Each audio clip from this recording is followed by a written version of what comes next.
herzlich willkommen. Es ist mir eine große Freude, heute die Moderation dieses Keynotes zu übernehmen. I'm going to switch immediately into English because this keynote will be taking place in English. The title is European Colonialism, the Great Transformation that Explains the Global Crisis, and it's my great pleasure to welcome Professor Gurminder Bhambra, who is Professor of Post-Colonial and Decolonial Studies in the School of Global Studies at the University of Sussex. My name is Em Dowling, and I am based here at the Institute for Sociology. Before Professor Bhambra will give her talk, I just wanted to say a few things about her work. Her research interests are primarily in the area of post-colonial and global historical sociology, and she's currently working on a project on epistemological justice and reparations. Her books include a book with the title Rethinking Modernity, Post-Colonialism and Sociological Imagination, as well as a book on connected sociologies.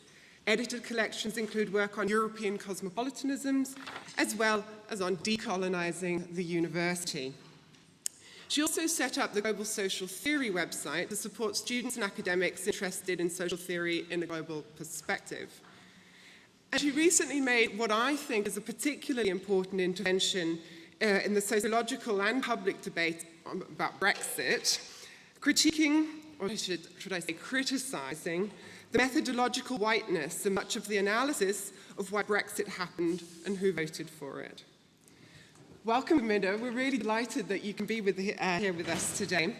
The floor is yours, except I will also say, because it's not necessarily the case in all keynotes, we will have a 30-minute talk by Gurminder Bhambra, and then there will be about 15 to 20 minutes for questions. So think already now what questions you might have to put to Gurminder, and we'll have a discussion after the 30-minute talk. So thank you very much, Gurminder, for being here. The floor is yours.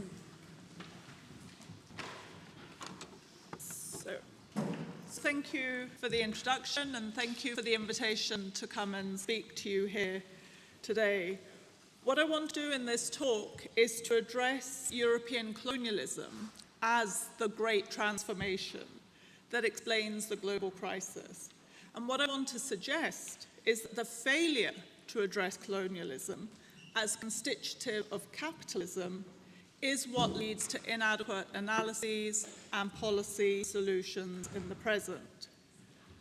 So the talk is structured in terms of addressing what is presented as the threat of contemporary migration, as the frame for the subsequent reconstruction of the standard.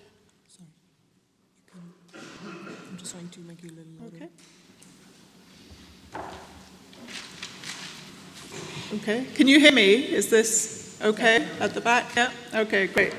So what I want to do within the talk is think about the threat of contemporary migration and then how that's the frame within which to talk about the subsequent reconstruction of the standard narratives of the Great Transformation.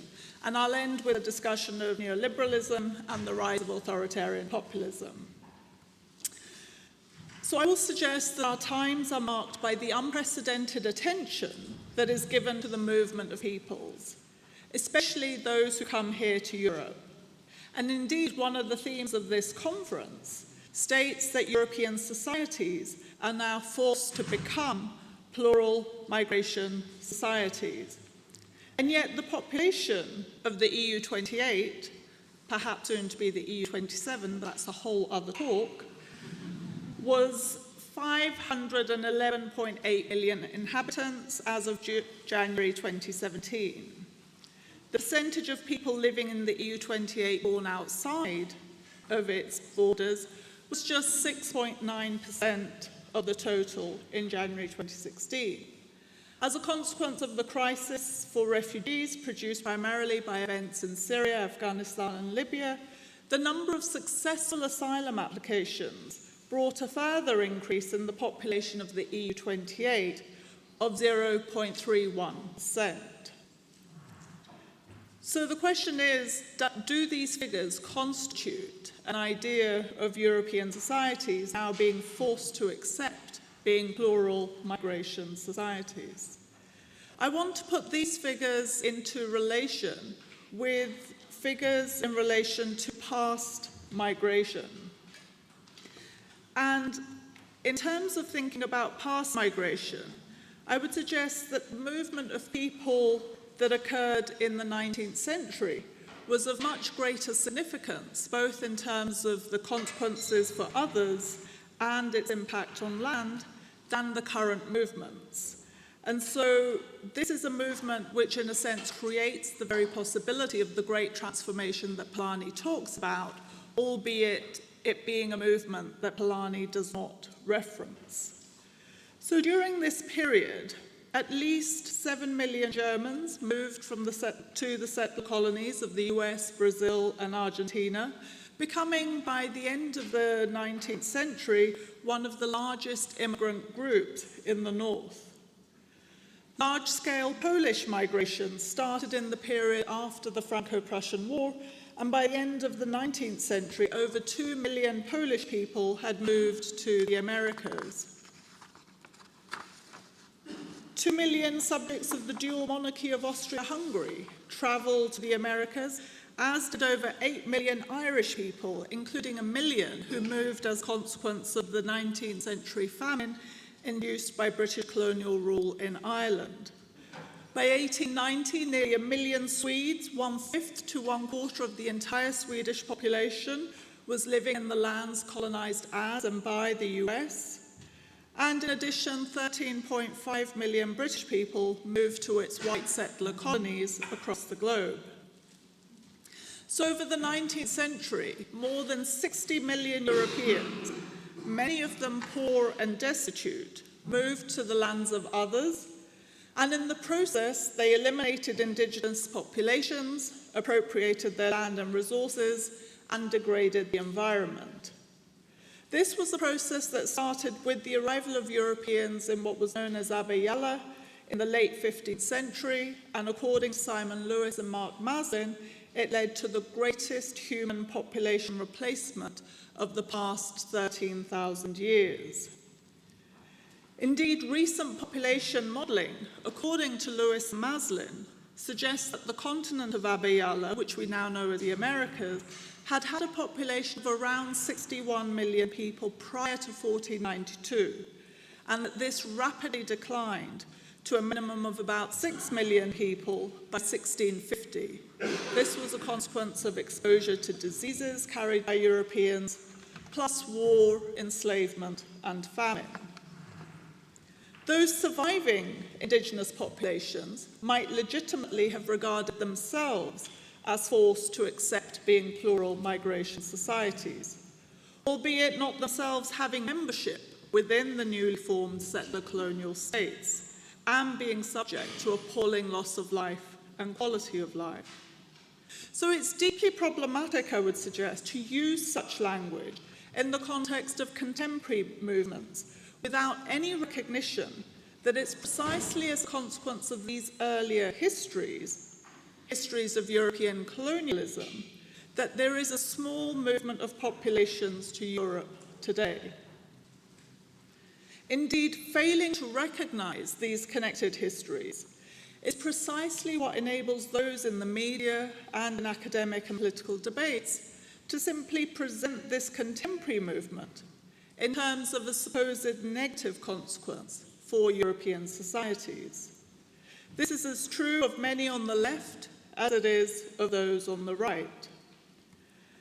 For example, as leaders of the local movement here in Germany, Aufstehen, have argued, using national taxes to aid migrants and refugees is, as presented by Wolfgang Strick, who's talking in the room next door, morally obligatory expropriation. Aufstehen seek to counter the message of the Alternative for Deutschland with what they call attrition for Germany. That is, and I quote again from Slobodian and Callison, that what they wish to argue is to barricade the remaining territory of the welfare state against the invaders. In this way, I would suggest they replicate, rather than counter, the rhetoric of the AfD, which sees an irreconcilable tension between what is presented as economic migration, invaders, and social welfare for the people. Such a sentiment can also be found on the left within Britain. In their classic restudy from 2006, titled The New East End, Jeff Dench, Kate Gavron and Michael Young argue that hostility against newcomers is understandable because their families cannot have put much into the system, so they should not be expecting to take much out of it. The arguments made in both contexts about outsiders coming to illegitimately share in the wealth of European nations rests on an assumption that the national patrimony available for distribution is precisely that it's national. That is, that the wealth has been generated through the endogenous activities of national citizens whose use and distribution ought to be regulated for the people, properly understood, and not for the invaders. Now, while Germany did not have an empire anywhere as extensive as Britain, within 13 years of unification, as Sebastian Conrad has argued, the German state had begun the process of acquiring the fourth largest colonial empire at the time. So while my discussion of the specific histories within this talk will be on Britain, I am making a more general argument about European colonialism, and as I've argued elsewhere, about the processes of emigrationist colonialism, which bound the populations of Europe into a common colonial project. So what I want to focus on in this talk is the standard historical trajectory that is seen to lead to the national welfare state, and to argue that this trajectory of the Great Transformation cannot be adequately understood in national terms, but only in colonial ones. It is the supposed national patrimony of European societies that is properly seen as an appropriation of the others to the benefit of Europeans. An appropriation ought not to be applied as a term to recent migrants to Europe who are now laying claim to something that apparently they have not produced. European colonization, I argue, is the context for the Great Transformation, and the present global crises, whether they're of migration or climate change, can only be effectively analysed by taking this context into account.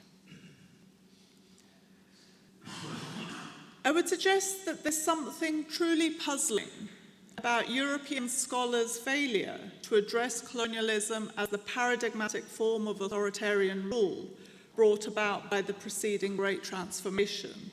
So here I'm pointing to the fact that, again, in the conference abstract, there's a dilemma that's presented about how transformation may not necessarily lead to betterment, and may in fact lead to different types of authoritarian rule.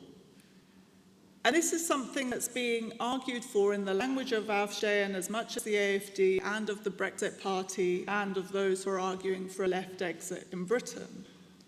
And I would suggest that the failure to address colonialism within these accounts and the failure to think about the paradigmatic form of authoritarianism that colonialism represents, that this omission is because, well, colonialism did actually lead to the betterment of the lives of Europeans, just at the expense of the lives and livelihoods of those of us in the rest of the world. So a properly critical analysis would offer us the possibility of better understanding our shared past so that we could more appropriately construct a world in which all of us could live well. So in discussing the history of capitalism, Nancy Fraser and Rahel Yegi in a recent book suggests that there are four quite familiar stages that most historians of capitalism would accept. The first stage, that of mercantile capitalism, is presented by them as occurring from the 16th to the 18th centuries, when, as Fraser suggests, neither land nor labour was a true commodity.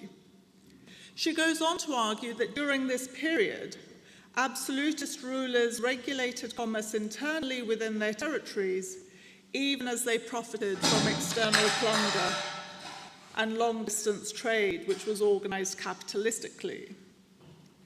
My question is why this should be understood as capitalist as opposed to colonial, particularly as trade in luxury commodities, which is presented as the most significant aspect of mercantile capitalism, would not have been possible without the elimination and dispossession of indigenous peoples in Abya and the extraction of silver and other resources from their lands.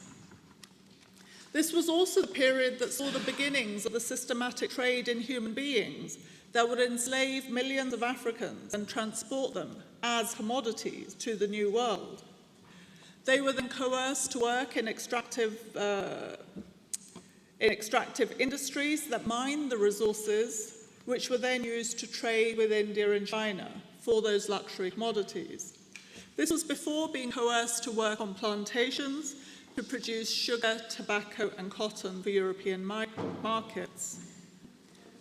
As with emigration colonialism, this was something that European populations across the continent were complicit in. For research on German involvement in transatlantic slavery, one can look at the recent special issue published on this in the journal Atlantic Studies and co-edited by Heike Rafael Hernandez and Pierre Wegmink.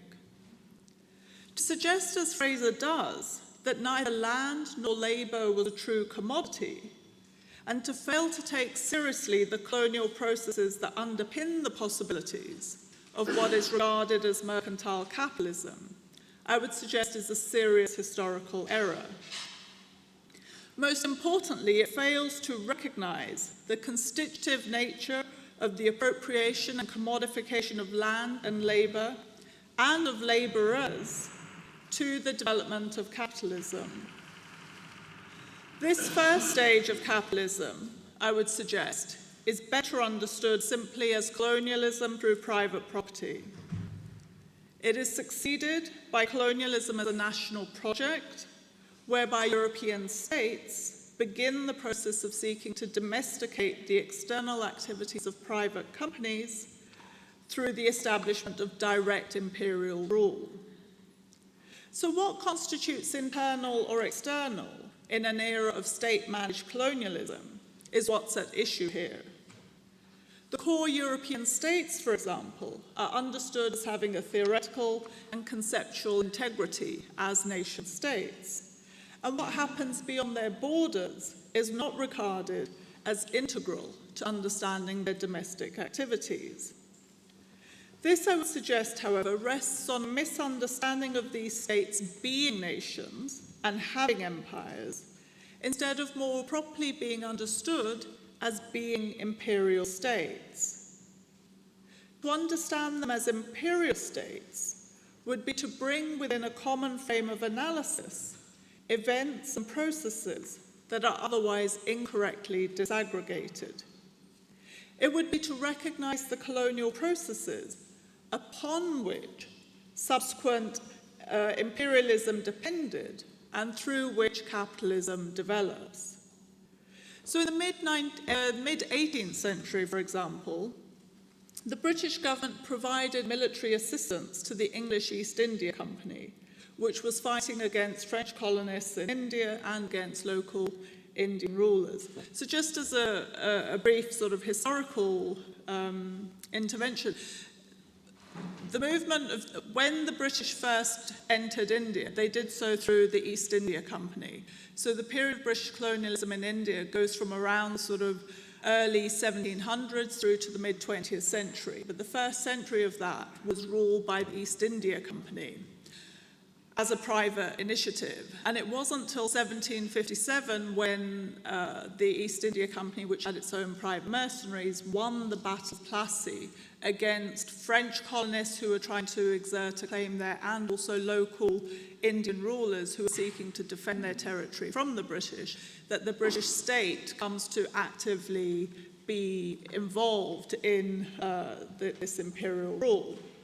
And what's significant about 1757 is that this is the point at which the East India Company stops simply being a company that trades with other commercial enterprises within India, and it actually becomes a tax-collecting entity.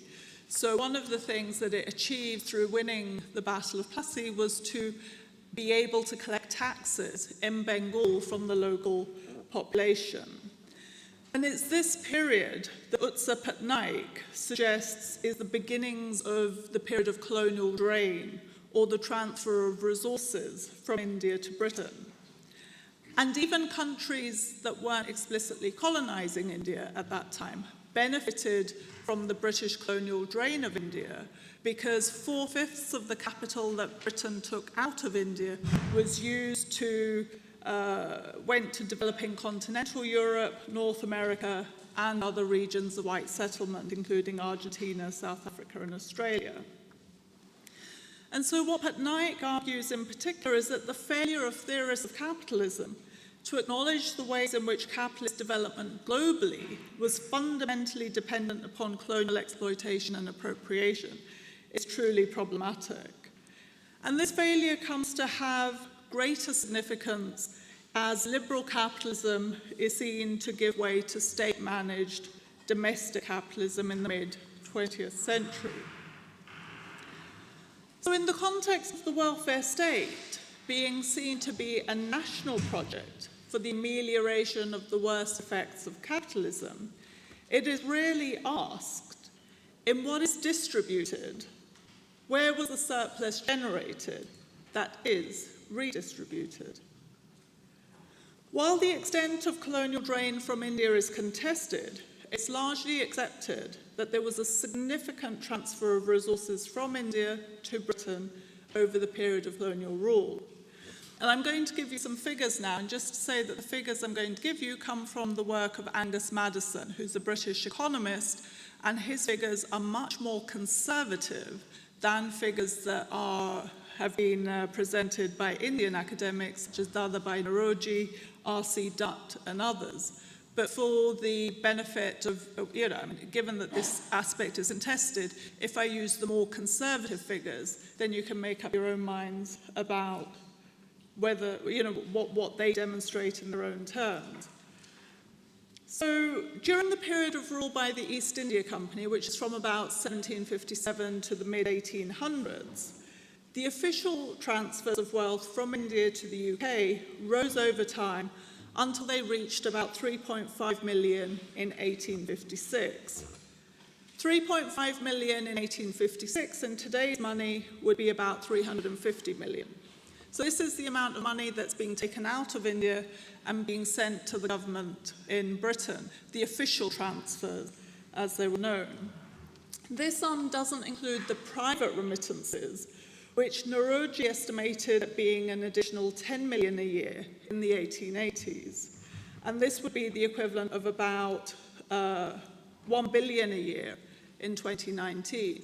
So this was the money that was taken by people as profit, extracted in terms of their own private investments and so on, and is taken out of India and sent to Britain. Under direct British rule, from 1858 to 1947, Maddison continues that the official transfers of funds, also known as home charges, were in the range of 40 to 50 million a year by the 1930s. That's the equivalent of about 2.5 billion to 3.2 billion annually. So this is the amount of money that's being taken out of India annually. And again, on top of these home charges, there are substantial private remittances that come out of dividends and interest remittances, shipping, banking interest, plantations, and other British investments. On top of this, there are two voluntary war gifts made by India to the UK of £150 million in 1917, and that would be the equivalent today of about £10.3 billion. Further, not only did India contribute nearly 2 million personnel for the war effort, but every aspect of associated expenditure was paid for by India.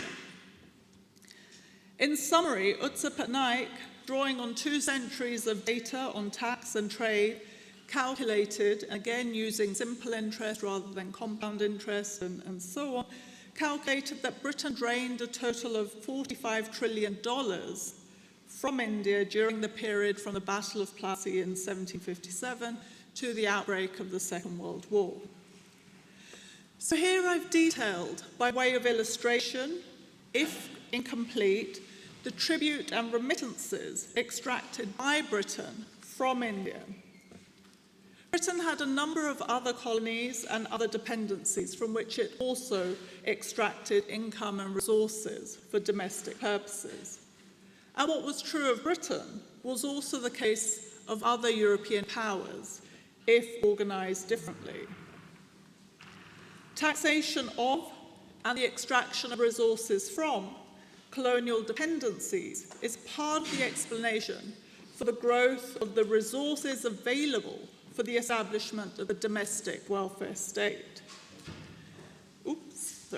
As such, the state is only able to respond to local working class demands by drawing on resources from elsewhere, and at the same time excluding those colonised others from the distribution of resources. So it's the misguided presentation of Britain as a nation having an empire that enables scholars systematically to exclude from their considerations populations beyond the national frame. But the national frame only came into being in determining the population to whom reparations were to be made in the aftermath of two devastating wars and a growing national electorate able to lobby for such demands. So the argument that I'm making here is that within standard accounts of the emergence of the welfare state, one of the arguments that gets made is that the welfare state was a concession made by elites in the context of the devastation wrought by the two wars and a national population that was increasingly enfranchised and able to make arguments for the wealth of the nation to be distributed more equitably. And what I'm trying to demonstrate is that the wealth that is to be distributed wasn't the wealth that had been built up by national citizens, but rather by imperial citizens who were also devastated by the war, given the numbers who were involved in it, but did not have electoral representation such that they were not able to then argue for that distribution of resources to also include them. This is the history that gets forgotten in arguments that get made in the present about how we need to defend our welfare state. And what I'm trying to present is, well, whose welfare state is it, and how might we need to reconceptualize those our contemporary understandings on the basis of more adequate historical accounts. So, while acknowledging that processes of decolonization occurred simultaneously with the establishment of welfare states within Europe, scholars do not often address the consequences of decolonization on the reconfiguration of capitalism. When they talk about decolonization, this is the same in the Fraser and Yegi book, they simply talk about formerly colonized countries as lagging behind their former colonizers, without talking about why they might be lagging behind. So there's no discussion of how this lag is a consequence of centuries of colonial drain and deliberate underdevelopment, processes which in turn enabled the development of European countries and their settler dominions. And it developed not just their industrial capacities, but also, as I've just argued, their welfare states.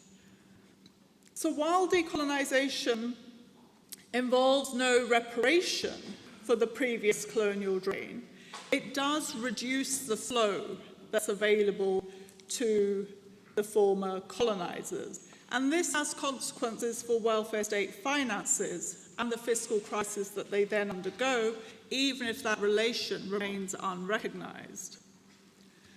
Questions of political legitimacy also come to the fore at this point, and that is the right to have rights within a state and to be regarded as the legitimate object of public policy or recipient of welfare provision.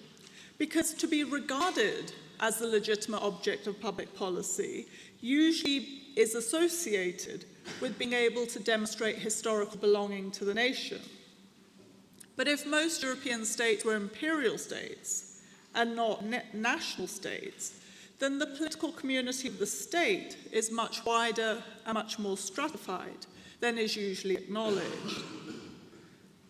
The failure to recognise these broader constituencies as belonging historically to the polity facilitates the rise in the present of an authoritarian politics based on arguments of exclusion and fears of white replacement. These understandings are embedded in the European Academy and the funding regimes that shape the challenges that the social sciences in Europe are urged to address. Helga Novotny, who is the former president of the European Research Council, points to the European social democratic project being under threat, and I quote, by a massive influx of refugees and asylum seekers who are taxing European institutions and straining social cohesion. 0.31% strains social cohesion. In a similar vein, as we heard yesterday, Branko Milanovic argues for the necessity of protecting the citizenship premium of those already within wealthy countries against the inward movement of migrants from poorer parts of the world. And this is because, he states, rich countries accumulate wealth and transmit it, along with many other advantages, to the next generation of their citizens. We take it as normal, he says, that there is a transmission of collectively acquired wealth over generations within the same nation and for the enjoyment of its national citizens. But if, as I've been arguing, European states were not constituted simply as nations, but as imperial states, and that a significant proportion of what is presented as their national wealth historically is attributable to the coerced labour and appropriated resources of others, then what does it mean to argue for the protection of that wealth solely for one's own citizens? In common with other commentators, Novotny, Milanovic, Strake, and others have very little to say on the provenance of the inherited wealth of the European welfare state democracies that they are seeking to protect.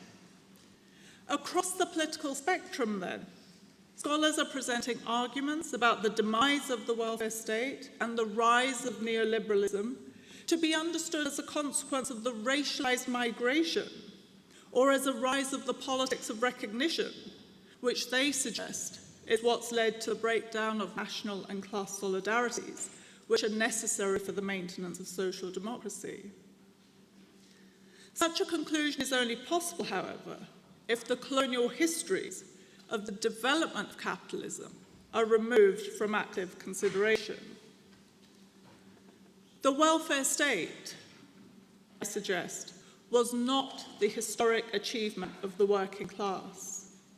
It was an amelioration of national conditions of deprivation funded by the labour and resources of racialised others and colonial subjects. With the demise of empire in the late 20th century, it's no surprise that the welfare state is itself in question. Neoliberalism, then, can perhaps best be described as the failure of the state and its national citizens to generalise welfare conditions across racial and historically colonial lines. So in this talk, I've set out the ways in which colonialism is constitutive to the emergence and development of capitalism and its political institutions. In discussing the history of capitalism, I have sought to challenge the four familiar stages that most scholars of capitalism accept and to offer an alternative conceptualization that recognizes colonialism as integral. The purpose of this is to provide a properly global account of the emergence and configuration of the world we share in common, moving beyond Euro-centered explanations that fail to acknowledge the significance of forms of colonial appropriation and displacement.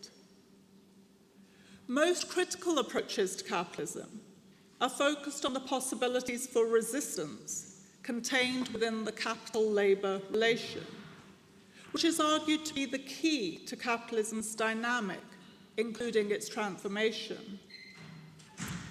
However, a distributive justice that's directed at the surplus generated by labour and misappropriated by capital neglects other forms of misappropriation. A distributive justice that fails to acknowledge the requirement of reparative justice for colonialism will always be partial. Worse, it becomes a building block for walls that separate and divide the relatively advantaged from the disadvantaged and excluded.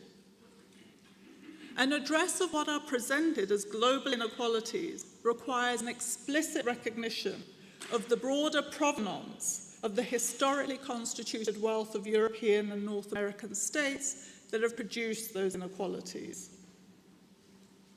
Acknowledging the colonial and imperial context of this inheritance could facilitate the generation of more extensive solidarities and a post-colonial reparative and redistributive politics that would be to the benefit of us all. This requires a theoretical reorientation, as I've argued, in our understandings of capitalism that would in turn facilitate new understandings of the meaning of global redistributive justice. A new understanding is ever more urgent in the context of climate change and its operation in a world that continues to be divided by the legacies of colonialism. I leave you with a call for post-colonial reparative action. This, I suggest, is the great transformation that is needed to repair the colonial wounds of the capitalized great transformation in order to facilitate the emergence of a world in which we can all live well. Thank you.